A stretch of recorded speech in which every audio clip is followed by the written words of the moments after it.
Hi everyone, good morning, welcome back to my channel Rimi expo. তোমরা কেমন আছো? আশা করছি তোমরা যে যেখানে আছো সবাই খুব ভালো আছো আর সুস্থ আছো। সকালবেলা ঘুম থেকে উঠে রেডি হয়ে কিন্তু আমি ম্যাঙ্গো স্মুদি খাচ্ছি। আর এখন বাপি আমাকে দিতে যাচ্ছে, মানে ট্রেনে তুলতে যাচ্ছে, কারণ এখন আমি যাচ্ছি কলকাতা যাচ্ছি পরীক্ষা দেওয়ার জন্য। জানি অনেক দিন বাদে তোমাদের সাথে আমি ব্লগ শেয়ার করছি, মানে বড় ব্লগ শেয়ার করছি। আমার সেকেন্ড সেমিস্টারের এক্সাম ছিল, তো সেইগুলোর জন্য আর তোমাদের সাথে ব্লগ শেয়ার করা হয়নি। আর এখন চলছে ভাইবা, মানে জাস্ট এই আজকের ভাইবাটা হয়ে গেলেই শেষ। তো কলেজে চলে এসেছি, আমাদের ভাইবা এক্সাম সমস্ত কিছু শেষ হয়ে গেছে। দেখতেই পাচ্ছ কেমন মেঘ করে গোটা অন্ধকার করে এসেছে। এই বুঝি বৃষ্টি নামলো। তোমরা প্লিজ কেউ রাগ করো না, আমি আজকের পর থেকে চেষ্টা করব কন্টিনিউ বড় ব্লগ দেওয়ার, যাতে তোমরা দেখতে পারো আর আমিও খুশি থাকি। তো যাই হোক, ছোট্ট ছোট্ট ব্লগগুলো শেয়ার করলে আমারও বেশি ভালোই লাগে। তারপরে দেখো আবার চলে এসেছে, এটা হচ্ছে হাওড়ার মেট্রো স্টেশন। তো বাড়িতে ঢুকতেই দেখো ঝমঝমিয়ে কিন্তু বৃষ্টি নেমেছে। আর কয়েকদিন ধরেই তো খুবই বৃষ্টি হচ্ছে।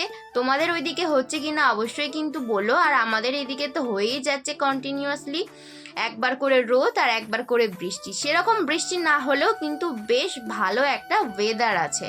আজকের ব্লগটা কিন্তু একদমই ছোট হয়েছে, খুব একটা বড় বলতেই পারি না। জাস্ট একটা দিনের আমার সাথে যা যা ঘটেছে সেটাই তোমাদের সাথে শেয়ার করছি। খুব একটা বেশি শেয়ার করতে পারিনি, কারণ এক্সাম ছিল, সেটার একটা টেনশন। তো বাড়িতে ফিরে বাইরে তো হচ্ছে ঝমঝমিয়ে বৃষ্টি, আর মা এখানে ভাজছে চিংড়ির চপ।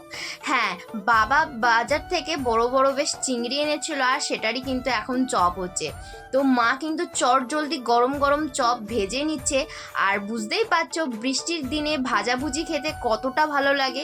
তার সাথে মা বানিয়েছে মায়ের জন্য আর বাবার জন্য দুধ চা, আর আমার জন্য আছে গ্রিন টি। বাবা কিন্তু চাটা খেয়ে নিয়েছে, তাই জন্য আর দেখাতে পারলাম না। আর এখানে আছে কিন্তু চিংড়ির চপগুলো। এই চিংড়ির চপগুলো খেতে কিন্তু খুবই সুস্বাদু হয়। শুধু কিন্তু চিংড়ির চপে থেমে থাকিনি আমরা, তারপরে কিন্তু আবার দই বড়া করতে রেডি হয়ে গেছি। তো এখানে দেখতেই পাচ্ছ বড়ার ওপরে অলরেডি মা কিন্তু দই দিয়ে দিয়েছে।